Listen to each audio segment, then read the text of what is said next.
उत्तरध्ययनानि, आगम में कहा गया है अपसत्थेहिम दारेहिम सव्वओ पिहिया सवे अध्यप झान जोगेहिम पसत्थ दम शासने। मृगा पुत्र का प्रसंग और प्रस्तुत श्लोक में आश्रव के निरोध की बात भी आई है, अध्यात्म ध्यान योगों की बात भी आई है और प्रशस्त दम शासन की बात भी आई है। आश्रव एक ऐसा तत्व है जो अशुभ भी होता है और शुभ भी होता है। मिथ्यात्व, अव्रत, प्रमाद, कसाय, ये चारों आश्रव तो एकांततः अशुभ होते हैं, अप्रशस्त होते हैं।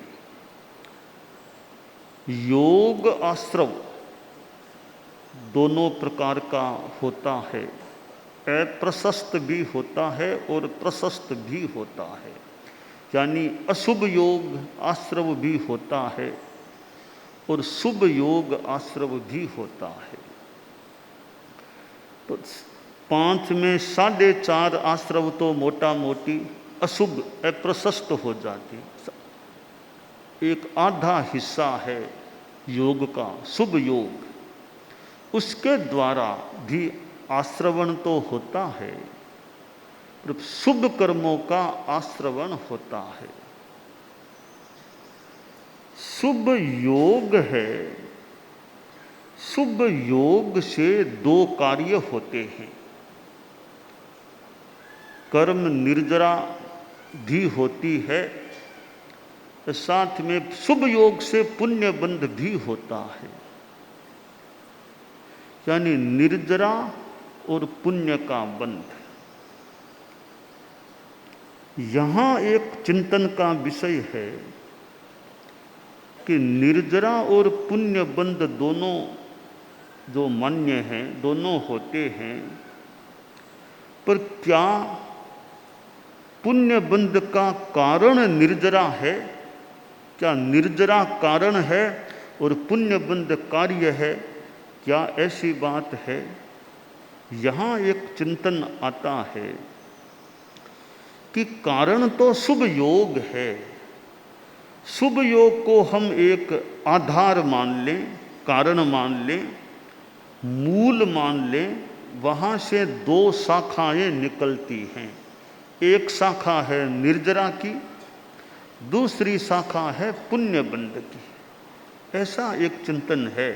तो शुभ योग कारण है पुण्य बंध का, निर्जरा शुभ पुण्य बंध का कारण हो सकता है क्या? निर्जरा तो शुद्ध चीज है, आत्मा की शुद्धि है, वो पुण्य का बंध क्यों कराएगी? हाँ, शुभ योग पुण्य का बंध करा दे तो कि शुभ योग से 2 कार्य होते हैं, दोनों का आधार एक ही है, शुभ योग। परंतु शुभ योग से जो 2 कार्य है, एक निर्जरा का कार्य, दूसरा पुण्य बंध का कार्य होता है। अब यहाँ भी एक चिंतन या ध्यान देने की बात है कि शुभ योग से 2 कार्य क्यों होते हैं? शुभ योग से क्यों 2 कार्य होते हैं? आखिर कारण क्या? तो देखिए, यहाँ एक बात है, भले चिंतन की हो सकती है कि जो शुभ योग की स्थिति है उसमें नामकर्म का भी योगदान है, नामकर्म के उदय का भी योगदान है। इधर क्षयोपशम यानी कर्म विलय का भी योगदान है। तो शुभ योग की निष्पत्ति में भी 2 चीजें हैं। कर्म का उदय भी साथ में उत्तरदायी है योगदायी है, सहयोगी है, तो कर्म का विलय भी साथ में सहयोगी है। इसलिए जो दो कार्य होते हैं उनके कारण भी कुछ अलग अलग देखे जा सकते हैं, हो सकते हैं कि जो निर्जरा होती है वो जो कर्म विलय का पक्ष है उसके कारण से तो निर्जरा है, साथ में नाम कर्म का उदय है उसके कारण से पुण्य का बंध हो रहा है। तो शुभ योग की निष्पत्ति में भी दो चीज़ों का योगदान है। तो निष्पत्ति में दो चीज़ों का योगदान है तो शुभ योग से होने वाली उत्पत्ति भी दो प्रकार की हो जाती है। तो यह निर्जरा और पुण्य बंध की बात है कि यहाँ भी प्रश्न आता है कि पहले पुण्य बंध होता है या पहले निर्जरा होती है। तो यूँ हमारी तात्विक परंपरा में तो कहा गया है कि पहले पुण्य का बंध बाद में निर्जरा। हमारी पुरानी भाषा में पहले पानड़ा पछे धानड़ा, पहली पानड़ा पछे धानड़ा। तो पानड़ा पा पुण्य, धानड़ा ध धर्म, निर्जरा धर्म। तो पहले पान यानी पुण्य का बंध है, बाद में धान यानी धर्म, निर्जरा धर्म होता है। अब पहले पीछे क्यों, पहले पीछे क्यों होता है ये? क्या 2-4 मिनटों का अंतर है क्या पहले पीछे? यहाँ बात बताई गई है,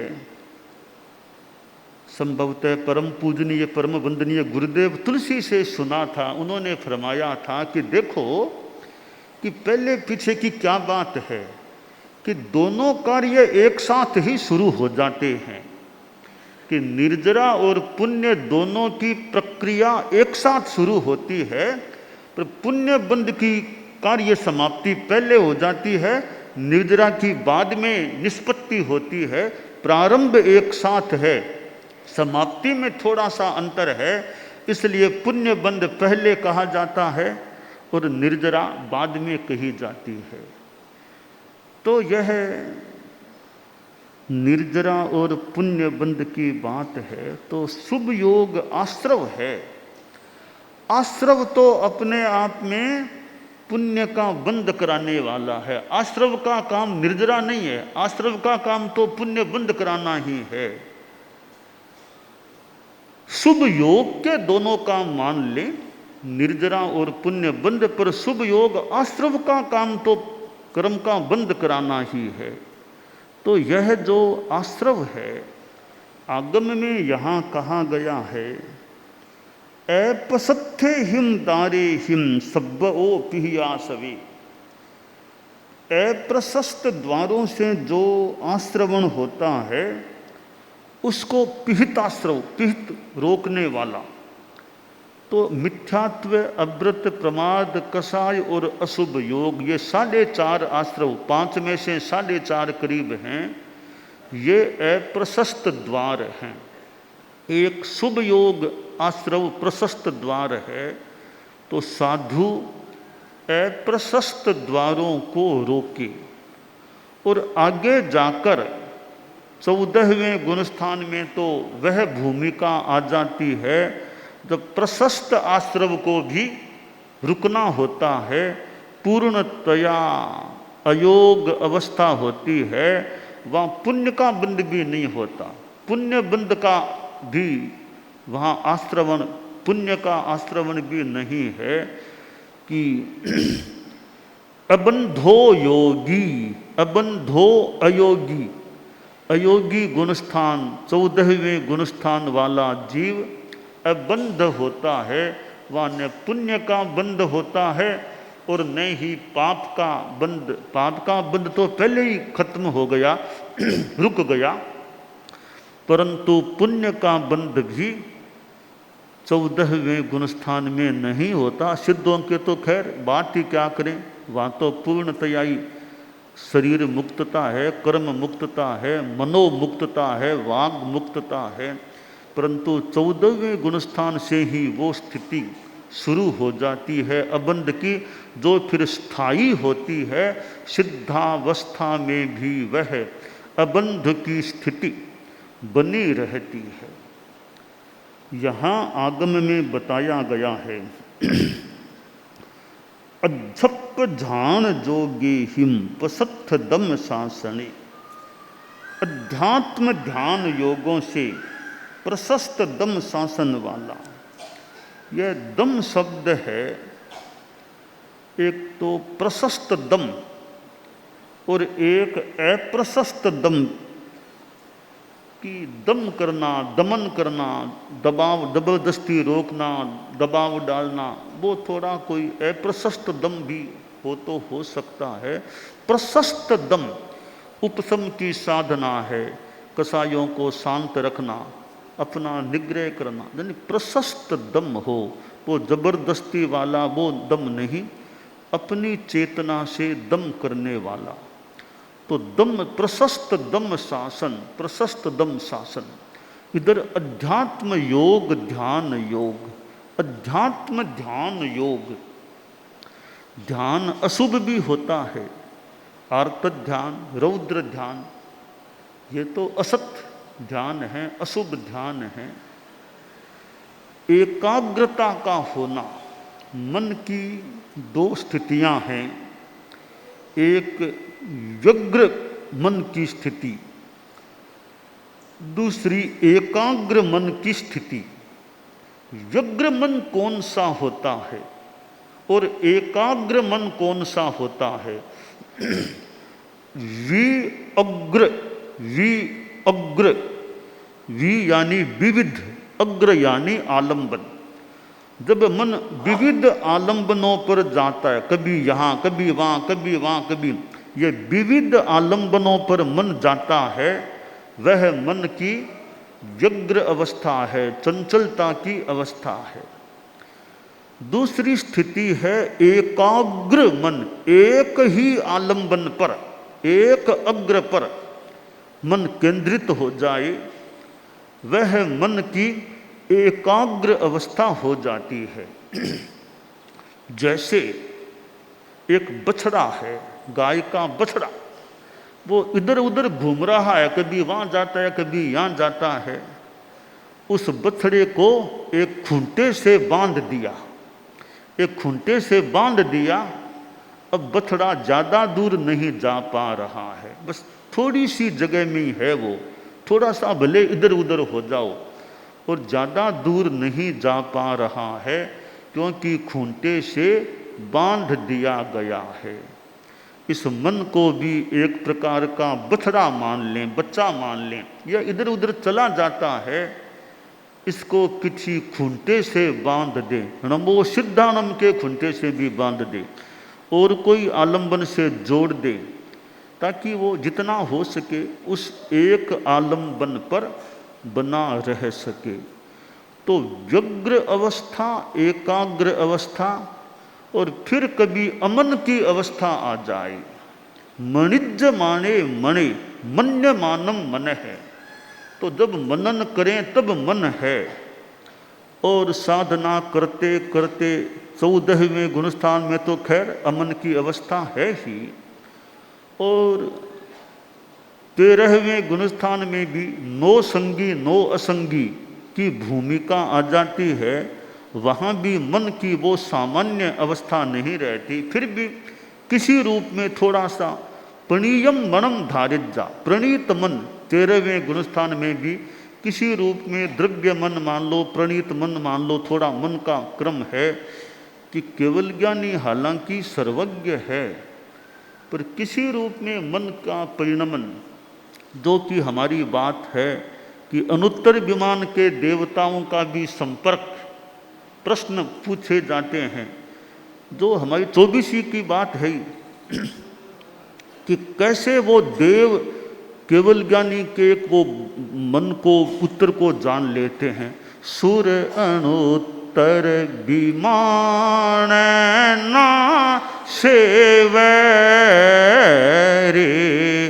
प्रश्न पूछा उत्तर दिन,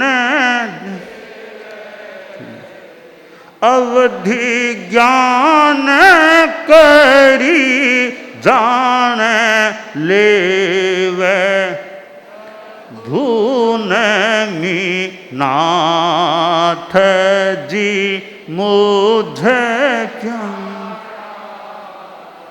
तो प्रभु नमीनाथ की स्तवना में जो परम पूजनीय परम वंदनीय जयाचार्य प्रवर द्वारा जो बताया गया, सुर अनुत्तर विमान ना सेवै। अनुत्तर विमानवासी देव कितने ऊंचे हैं, 12 देवलोक, 9 ग्रेवयुक्त अनुत्तर विमान।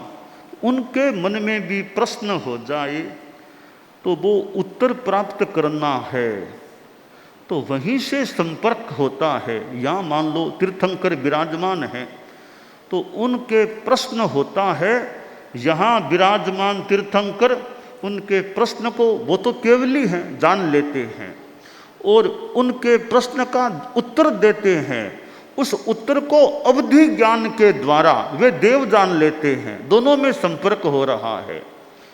तो यहाँ ज्ञातव्य है, ध्यातव्य है कि वे अवधि ज्ञान से किसको जानते हैं। केवली के शरीर को जानते हैं तो उत्तर कैसे मिलेगा।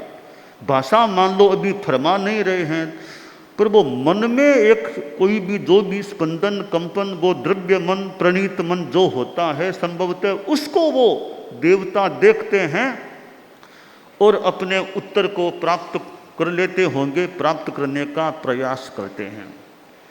तो यह कितनी एक, आज विज्ञान की बात करें, वैज्ञानिक प्रक्रिया करें, हालांकि कुछ अंशों में तो देखें वह तो खैर बहुत ही बड़ी बात है, कहाँ अनुत्तर विमान देव और कहाँ यह मनुष्य लोक।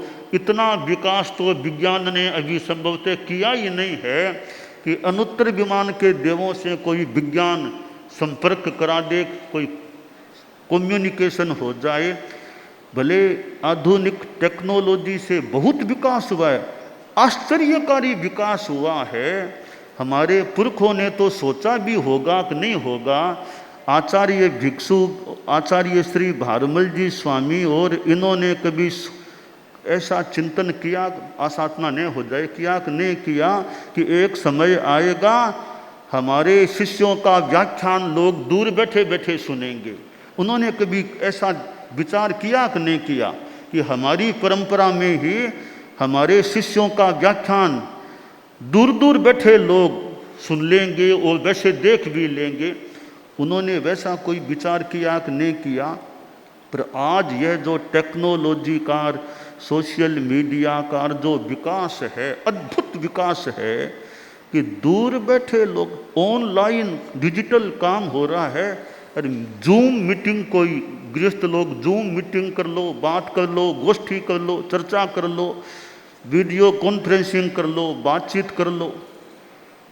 तो यह कितना विकास हुआ है कि दूर बैठे भी जान रहे हैं क्या बोला जा रहा है, देख भी रहे हैं, सुन भी रहे हैं। और तो क्या हमने थोड़ा इस बार साधु साधियों को भी न्यारा में है, उनको थोड़ी छूट दी है। अभी मुख्य प्रवचन कार्यक्रम हो, सहज में मान लो लोग कोई टीवी में देख रहे हैं तो साधु साधियाँ भी साथ में सुनो देखो, तो कोई मनाही की बात नहीं है। तो टेक्नोलॉजी है तो न्यारा के साधु साधियाँ भी सुनने का, देखने का अवसर प्राप्त करने में समर्थ हो सकते हैं। यह तो है ही है।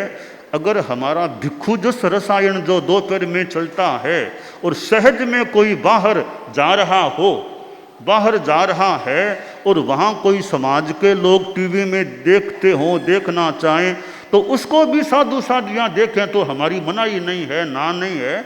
भिक्षु जस रसायन की दोपहर में जो लगभग आजकल 2 से 2:40 के लगभग यथासंभवतया जो क्रम शनिवार रविवार का तो अवकाश है, जिन दिनों में चलता है और लोग श्रावक आदि लोग कोई टीवी में देखते हों तो साधु साधियाँ भी साथ में उसको देखें, सुने, तो हमारी ओर से कोई मनाही नहीं है।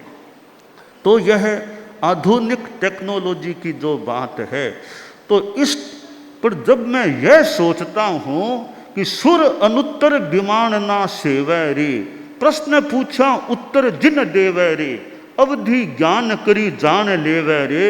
इसको जब देखता हूँ तब तो यह टेक्नोलॉजी बहुत छोटी है। उस टेक्नोलॉजी कह दें, स्वाभाविकता कह दें, उसके सामने तो आज की टेक्नोलॉजी अभी बहुत छोटी है। यह तो देवों से संपर्क कहाँ यह टेक्नोलॉजी करा सकती है।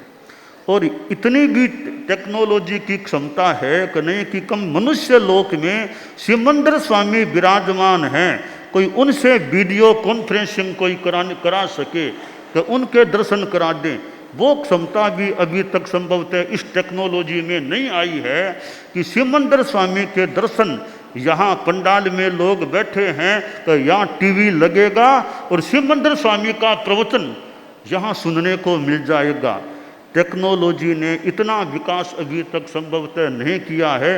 हाँ, महासमन का व्याख्यान तो फिर भी कि दूर थोड़ा सुना दे, दिखा दे, तो भगवान सिमंदर स्वामी का प्रवचन वो अगर टेक्नोलॉजी सुना सके कि सुधर्मा सभा में सुना देंगे, सिमंदर स्वामी की देशना महाविद्य में होती है और यहाँ भले सुन लो देख लो, पर ऐसी टेक्नोलॉजी अभी तक संभवतः आई नहीं है कि सिमंदर स्वामी का व्याख्यान देशना सुना दें।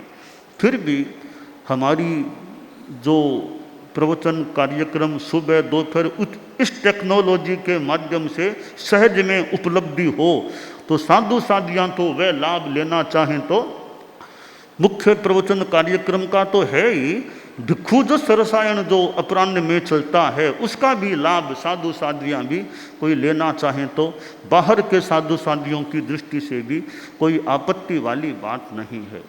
तो अध्यप ध्यान जोगे, ये अध्यात्म ध्यान योग की आर्त ध्यान, रौद्र ध्यान, अप्रशस्त ध्यान है। धर्म ध्यान, शुक्ल ध्यान ये प्रशस्त ध्यान है। तो अध्यात्म ध्यान योग, अध्यात्म योग, ध्यान योग ऐसे भी कहा जा सकता है कि योग को दोनों तरफ काम में ले लें, अध्यात्म योग, ध्यान योग, अथवा अध्यात्म ध्यान योग जो आत्मा में, आत्मा का जो ध्यान योग है, अच्छा ध्यान योग है, जो आत्मा संबंधी ध्यान, अध्यात्म संबंधी ध्यान, उस ध्यान योगों के द्वारा भी आदमी फिर दम शासन, प्रशस्त दम शासन कि अपने आप पर शासन कर ले। प्रशस्त दम शासन हो, अंतर की साधना से जो दमन होता है वह प्रशस्त दम होता है। बाहर के द्वारा जो दमन होता है वह अप्रशस्त दमन भी हो सकता है। तो हमें अध्यात्म की साधना में प्रशस्त दम का प्रयोग करना चाहिए। अध्यात्म ध्यान योग के द्वारा अपने आप का दमन कर सकें, संयमन कर सकें, उपशमन कर सकें, वो होना अपने आप में एक बड़ी बात होती है। परम पूज्य आचार्य श्री महाप्रज्ञ जी प्रेक्षा ध्यान का प्रयोग कराते थे। परम पूज्य गुरुदेव आचार्य श्री तुलसी के समय यह प्रेक्षा ध्यान पद्धति उत्पन्न हुई थी और जयपुर में गुरुदेव तुलसी विराजमान थे। विक्रम संवत 2032 सन 1975 में गुरुदेव तुलसी का चतुर्मास जयपुर में ग्रीन हाउस सिस्टम में संभवतः था और वहीं पर संभवतः यह प्रेक्षा ध्यान का नामकरण हुआ था। 50 वर्षों से ज़्यादा समय प्रेक्षा ध्यान नामकरण को भी हो गए हैं और प्रेक्षा ध्यान आज भी जीवित है और विदेशों तक मानो फैल गया है। और प्रेक्षा ध्यान के जो ट्रेनर हैं, कार्यकर्ता हैं, विदेश जाकर के भी मानो प्रेक्षा ध्यान का प्रचार प्रसार जो भी कार्य करते हैं, तो प्रेक्षा विदेशी लोग यहाँ भी आते हैं, विदेशी यहाँ आते हैं, यहाँ के लोग वहाँ कार्यकर्ता ट्रेनर जो भी वहाँ जाते हैं। तो कई बार जो ये शिविर लगता है अंतर्राष्ट्रीय प्रेक्षा ध्यान शिविर, कितने फॉरेनर्स भी उसमें सम्मिलित होते हैं, भाग लेते हैं। यह भी विशेष बात है कि फॉरेनर्स भी प्रेक्षा ध्यान के यहाँ के शिविर में भाग लेने वाले, खासकर उनके लिए वो शिविर लगता भी है। और यहाँ से भी लोग जो प्रेक्षा ध्यान से संबद्ध बाहर भी जाते हैं। तो ये प्रेक्षा ध्यान, और वर्तमान में तो योगक्षेम वर्ष में हमारे प्रशिक्षण के विषयों में संभवतः 2 मुख्य विषय हैं। एक प्रेक्षा ध्यान, दूसरा तत्व ज्ञान। यानी क्लासों के रूप में जो क्लासें लगती है 2 विषय हैं, प्रेक्षा ध्यान और तत्व ज्ञान। तो ये काफ़ी एक लंबी कुछ अवधि के ये 2 विषय हैं। तो योगक्षेम पर एक तरफ ज्ञान, एक तरफ ध्यान, तत्व ज्ञान, प्रेक्षा ध्यान, ज्ञान ध्यान, दोनों को योगक्षेम वर्ष में प्रशिक्षण का विषय बनाया गया है। तो प्रेक्षा ध्यान के हमारे साधु साधियाँ भी परिचित हो जाएं, कोई ट्रेनर के रूप में हो जाएं, खुद भी हम अच्छी जिसके जो अनुकूल पड़े साधना कर सकें और प्रेक्षा ध्यान दूसरों को करा सकें, बता सकें। इधर तत्वज्ञान, तात्विक सैद्धांतिक आगमिक ज्ञान अच्छा हो जाए, थोकड़ों आदि का ज्ञान हो जाए। तो ये ज्ञान और ध्यान का जो अच्छा एक प्रशिक्षण का क्रम जो निर्धारित किया गया है, और भी कई विषय हैं, पर ये 2 विषय थोड़े ज़्यादा लंबी अवधि वाले प्रतीत हो रहे हैं। बाकी प्रवचन आदि तो हैं ही, पर ये 2 विषय एक प्रशिक्षण की दृष्टि से योगक्षेम वर्ष में चल रहे हैं। तो ये ध्यान, अध्यात्म ध्यान योग कि अध्यात्म ध्यान योगों के द्वारा हम कैसे कषाय नियंत्रण, चेतना विशुद्धि की आराधना साधना कर सकें।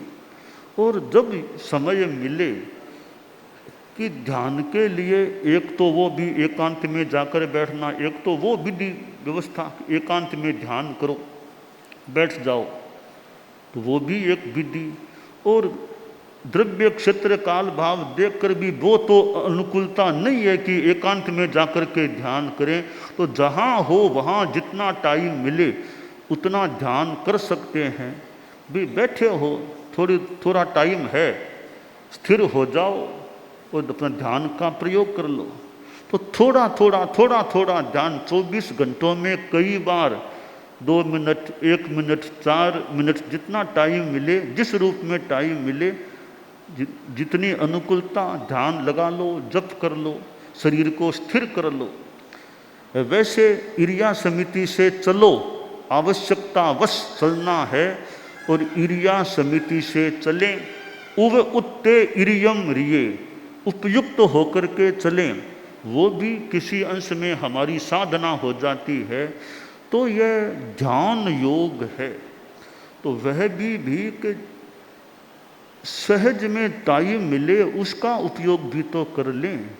गोचरी गए भी थोड़ी सी देरी है तो कहीं खड़ा रहना पड़ेगा, देरी है तो खड़े खड़े मौका हो तो खड़े खड़े स्थिर हो जाओ, थोड़ा जप या ध्यान का प्रयोग कर लो।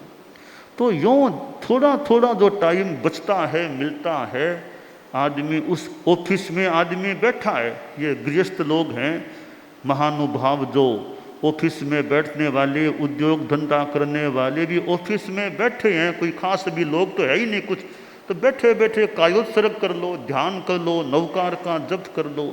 तो बीच बीच में जो थोड़ा समय मिले उसका भी ध्यान, कायोत्सर्ग, जप आदि में उपयोग किया जा सकता है। अब और तो क्या, भोजन करना है, आहार करना है, अब उसमें भी एकाग्रता का प्रयोग कर सकते हैं। अभी करना तो आहार है, अभी तो चित्त और कहीं नहीं घूमे, अभी मेरा ध्यान आहार में लगा रहे। तो आहार करते करते भी हम चित्त की स्थिरता या मन की एकाग्रता का प्रयोग कर सकते हैं। चलते चलते हो सकता है, भोजन करते समय हो, अब लेटना है, सोना है, बहुत बढ़िया समय है ध्यान प्रयोग करने का। अब सोना है, दिमाग को खाली कर दे, अब बातें विचार दिमाग में यथासंभवतया न रहे, दिमाग खाली, दिमाग बिल्कुल अब खाली हो जाए, लगभग मान लो अब लेटना है। तो लेटना है, कायोत्सर्ग की मुद्रा में लेट जाओ। हमारे संत लोग हैं कि हो सके अब सोना है, कायोत्सर्ग की मुद्रा में लेट जाओ, सीधे लेट जाओ, उत्तान रूप में लेट गए, शरीर को ढीला छोड़ दो, श्वास को लंबा कर लो, श्वास में चित्त मन को एकाग्र कर लो। थोड़ा बहुत कोई जप का पाठ, जैसे नमो सिद्धानम, नमो सिद्धानम पाठ जोड़ लो, सो जाओ। जब नींद आए तब आ जाएगी, जब तक नींद नहीं आए अपना जप चलता रहे, ध्यान का प्रयोग। तो वो समय काम में और टाइम नहीं मिलता है मान लो ज़्यादा, तो वो समय तो काम ले लो, सोने के समय का उपयोग करो, ध्यान अध्यात्म ध्यान योग में उसका उपयोग कर लो। जो हम थोड़ा थोड़ा 24 घंटों में जहाँ जहाँ समय मिलता हो उसको निकाल करके उसका ध्यान योग में उपयोग करने का प्रयास कर सकते हैं। तो बाकी अलग अलग परिस्थितियां हैं, अलग अलग अपेक्षाएं, अलग अलग स्थितियां हैं, किसको किस काम में ज़्यादा समय लगाना पड़े तो अपना अपना क्रम है। शासन गौरव साध्वी राजीमती जी हैं, पता नहीं वर्षों तक कितना ध्यान का, कितने वर्षों से ये ध्यान ध्यान ध्यान योग इनका एक यह मानो विषय बन गया होगा ध्यान योग का। कितने लंबे काल से तो मुझे स्मृति हो रही है कि ध्यान ध्यान ध्यान, जब हम लोग बचपन में थे तब से वो थोड़ी राजीमती जी योग की प्रथम किरण पुस्तक, योग की प्रथम किरण किताब साध्वी राजीमती जी और की, तो लंबे काल से साध्वी राजीमती जी का नाम है भी ध्यान योग में, साधना ध्यान योग, तो अपना अपना क्षेत्र विषय है। तो है।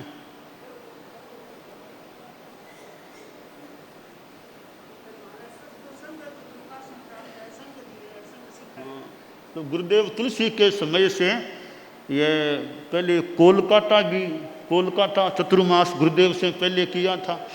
इधर ये ध्यान योग साधना के रूप में भी तो अपना अपना वैसे रुचि है, विषय है या जैसा योग है। तो ये ध्यान योग बाकी तो अपनी अपनी स्थितियां है, कौन कितना ध्यान में समय लगाए कि न लगाए। पर छोटे छोटे जो ये कैप्सूल टिप्स हैं भी, सोते समय ध्यान कर लो, आड़ करते समय चित्त को नियोजित कर लो, चलते समय चलने में ध्यान लगा लो। तो यूँ कई रूपों में प्रोग्राम हो रहा है अभी, तो वहाँ भी अपनी स्थिरता से बैठ जाओ, तो वहाँ भी मान लो थोड़े रूप में ध्यान हो जाए। तो ये आगम में जो कहा गया है, अपसत्थे हिम दारे हिम सब ओ पिहिया सवे अध्यप ध्यान जोगे हिम पसत्थ दम शासने। तो हम अध्यात्म ध्यान योगों के द्वारा यथासंभवतया अपने कसायों का उपशमन करने का यथा योग्य प्रयास करें, यह काम्य है। दानान स्विट्ठम अभयपयानम सच्चेषु या अणवज्जं वयन्ति तवेषु या उत्तम बंभचेरम लोगुत्तमे समनेनाय पुत्ते।